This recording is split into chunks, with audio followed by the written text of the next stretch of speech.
episode 3742, When Love Makes You Feel Capable, Not Crazy. Moms, it's time to rediscover, rejuvenate, and renew who you are in mind, body, and spirit. Welcome to Create Your Now, Your Best Selfie, the show to help you do just that. Here's your host, certified life coach, personal trainer, and nutritionist, Christiane Wargo. Happy day. Welcome to the weekend. I hope you're having a fabulous one, spending it with family and maybe some friends too. Hopefully your weather is not too steamy. We've been having a lot of hot weather, but if so, go jump in the pool, have some fun there. But today it's all about relationships. Who are you sleeping with? How much do you love them? When love makes you feel capable, not crazy. For those of you who are brand new to Create Your Now, welcome to this incredible family. I'm so delighted of your presence. If you already had the opportunity, you want to head on over to createyournow.com where you can learn more and sign up for the Kisses newsletter. The Keep It Simple strategy, everyday solutions to live, love, and impact. Well, this episode is brought to you by AIM, inspiring connection and community. Okay, so you know what it's like. Life has you going all different directions. But when you look at your relationship, you never thought about what it would do and what it would feel like after you said, I do.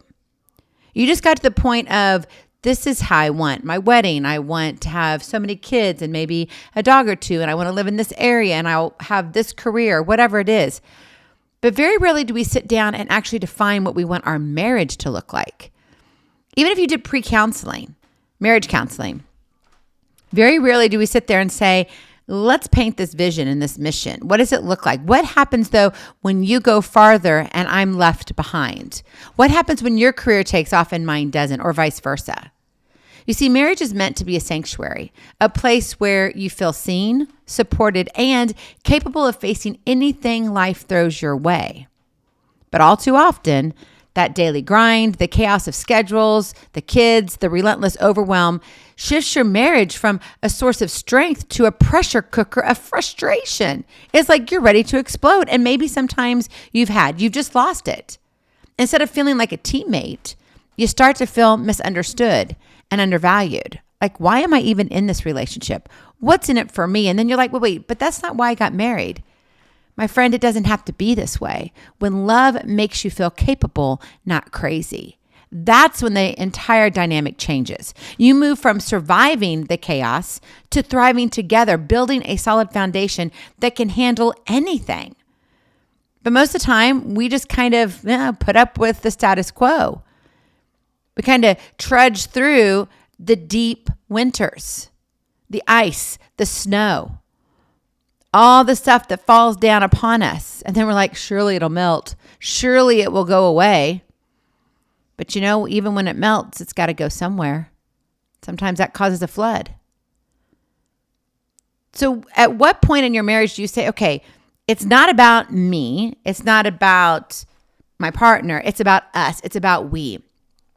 And I want to make sure that when we feel capable, when I feel capable, when you feel capable, then we're not crazy. We can handle anything. But the problem is that after we get married, right, we settle into our stuff. Everything else takes over. And then there's this invisible drift. You go from connection to disconnection. It's like the fork in the road, you took the wrong turn. In the whirlwind of work deadlines, parenting duties, right? All the kids got you coming and going. And maybe it's not your kids. Maybe it's your little pets, right? Your fur pets, or your fur children, I should say, and endless to-dos. It's easy to lose sight of why you fell in love in the first place. It's like, yeah, I remember, oh, he was cute, or she was adorable, or I liked the way she made me laugh or made me feel. But then the very things that should unite you, a shared vision, mutual respect, emotional safety, it gets buried under layers upon layers of exhaustion and distraction. And that might mean that, yeah, you've got this crazy schedule, activities, you're building up your career. Maybe finances have taken a turn. Maybe your health is in there too. Maybe you've had some family struggles that are not immediate with your family, but it affects your family. When you aren't feeling seen in your true capability, small irritations become criticisms. The little things that really didn't matter before, oh no. It's like the biggest boulder ever that comes in and it wrecks your entire, not just your day, your entire month. And misunderstandings spiral into conflicts. Those heated discussions are now full-on wars. Instead of a partner, you feel like a problem to be managed, or worse, a source of stress. Then that downward spiral begins. Now, I got to tell you this, though. There's hope on the other side. You can stop that downward spiral and change your direction when you live a different story. That is your Kiss to Keep It Simple strategy. Live a different story in your marriage. Think about it. What if you could change the narrative? What if you could sit down, take your pen out and say, you know what? This already happened, but today this is what's going to happen. What if your marriage could be a place where you show up powerful, understood, and energized, even amidst the chaos, even when things are going crazy, even when work has you just like struggling. Your boss is like just, over the top of you going, I need this. Why haven't you gotten this done? Finances, your bank account, you're like, I don't know how we're going to make this work. We got a little bit left in savings. Maybe you've got a car that's broken down, but you still have to take care of medical bills, right? This is real life. But does anybody sit around and talk about this? No. We just try to get through it. Well, I believe in getting through things with God's help, but I also believe that you can live a different story. You get to get up and decide. You get to create your now. You get to show up. And yeah, you can feel capable in your marriage, even when life is crazy. But you got to do a few things. What does it look like in real life? Number 1, communicate your needs clearly and calmly. And that's hard. That means, honestly, clearly and calmly, that calm part, make sure you're actually having conversation at the right time. Don't do it when you're exhausted after a long day. 14-hour day at work, probably not a good idea after the kids have been coming and going. You've been outside, it's hot, it's messy, you've been traveling. All of a sudden at 9:30, you're like, can we talk about this? I want to live my dream. And you wonder why he shuts you down. Now, I'm not making an excuse. I'm not saying you can't share that information, but I am saying be reasonable. Be reasonable. Communicate your needs clearly and calmly. Being seen capable means your spouse recognizes and values the unique strengths and challenges you bring. We all have gifts and talents to offer. And this starts with clear communication, not just about what you need, but how you want to be supported. Instead of venting in frustration or shutting down, take a moment to express your needs calmly and specifically. Hey, babe, I'm feeling just overwhelmed with the schedule this week. Could we look at the calendar together and try to balance a few things out? Maybe you can go get the kids here. Maybe you can go pick up Sam and I'll go pick up little Joey. Maybe when you ask if I'm okay, it really helps me feel supported. So could you ask me that? Because I just kind of need that. I need to know that you're on my side. My friend, this kind of communication invites partnership. This is when you become a couple rather than playing the blame game. And when you do this, it builds trust and understanding over time. And then pretty soon you're like, oh, I can see. All of a sudden, I know he needs this or she needs that. Communicate your needs clearly and calmly. Number 2, create small rituals that reconnect. Chaos makes connection easy to lose. Why? Because you're just all everywhere. There is no right or wrong. It's just, ugh. And literally you're putting out the fire as it happens. But I also want to remind you it's easy to reclaim. Simple, consistent habits can remind you and your spouse why you're better together. Maybe you need that 5-minute check-in before bed to share highs and lows. My husband and I do that. If we're traveling, he calls me and says, hey, babe, I just want to tell you good night. I've tucked myself into bed. And we'll talk about a few things, nothing major. Every once in a while we do. And then he calmly reminds me, wait a minute, we're not supposed to be talking about this. Don't raise my blood pressure. I need to go to sleep. I'm like, oh, yeah. We'll save it for another day. But that 5-minute check-in is like, okay, I hear you. I see you. Maybe it's a shared coffee or walk where the world's distractions fade away. You just go take care of you. And maybe you can't get away to a coffee shop, your favorite coffee shop. Then guess what? Get some favorite coffee. And get up a little bit earlier than all the kids do. When all the rambunctiousness starts in your house, get up before then and have your coffee. One thing that we did as we were remodeling our home was to put in a kind of like a coffee bar. Now, hear me out here. I'm not a coffee drinker. My husband isn't either, but we have a coffee bar. And it's really not a coffee bar. We have it for him. His cup of joe is Pepsi, and my cup of joe is water. So, it's pretty basic. But what makes it nice is that if we just wake up and we don't want to have to leave our room because it's so quiet, we don't want to disturb the animals. We don't want to disturb the children because it's like that one creak on the floor. Oh, Mom and Dad are up. Let's go. Have you ever had those moments you're like, it was so quiet. And now all of a sudden it's like a zoo. Yeah. So even doing something like that, and it doesn't have to be fancy.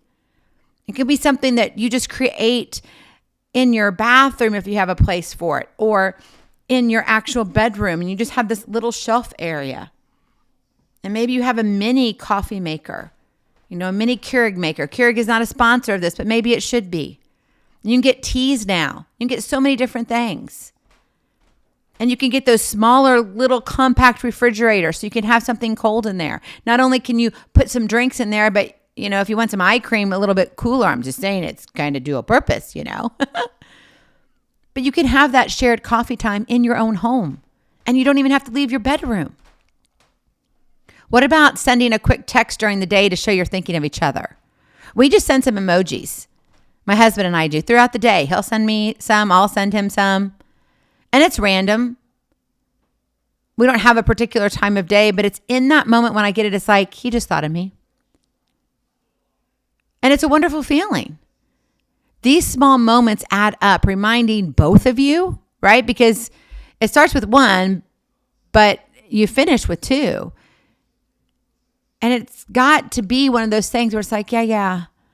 We do need to remind each other that we mean something more than just, just another thing. We got to go to another thing. We got to do this other thing. No, now you're a team capable of sharing your gifts and talents and navigating the hard stuff together because you're better together. And then finally, number 3, celebrate progress, not perfection. Feeling capable isn't about everything right. It's about knowing you're doing your best, and that's enough. You don't have to be the best, but in the moment, you are giving all you have. You're living up to excellence. So celebrate each other's efforts instead of pointing out shortcomings, especially when life feels messy. When you got things that are crazy, right? Don't sit there and fall into that trap of, I'm just going to tear them down because I just feel powerful when I do that. Take a moment, shut your mouth. If you have to, physically put your hand over your mouth and walk out of the room. Gather yourself and then go back out. Because doing something like this, I really appreciate how you handled the kids' schedules this week. That really took a lot of load off of my plate and even off my mind. Thanks, babe. I appreciate you. Or maybe something like, thanks for being patient when I was stressed out. It made such a huge difference. I actually got to smile a little bit more than what I usually do. This shifts the lens from frustration to appreciation, hence gratitude, boosting confidence, boosting connection, and building resilience. That is a way you reclaim your marriage's power. That's where you say, you know what? We are a powerful couple. We're the power couple. Because in your marriage, you deserve to feel capable, loved, and understood. And it starts by breaking that cycle of being seen as crazy or overwhelmed all the time and stepping into the strengths you bring as a partner. You each have your own strengths and talents, so share them. Allow yourself to communicate clearly. And if not, like I said, physically take your hand, put it over your mouth. Reconnect intentionally. Don't just assume it's going to happen because it's not. We're human. Emotions take over. And then those feelings are like, whoa. And then all of a sudden you're like, how in the heck did we get here? Yeah. And don't forget to celebrate where you are, the little steps, the progress that you're making. That's when you can turn the chaos into a catalyst for deeper love and an unshakable partnership. Because I'm here to tell you, my friend, you're better together. Go in peace, be present, be incredible, be you. I love you so very much. I cannot wait to see you on the other side. Blessings, hugs, and lots of love. We'll talk to you real soon. Have a glorious, blessed day. Bye-bye. Feeling inspired, ready to train for life, and love your journey? Visit createyournow.com for more incredible resources to help you along the way. We'll see you next time on Create Your Now, Your Best Selfie. And remember, always be sure you consult your physician before beginning any health and fitness plan.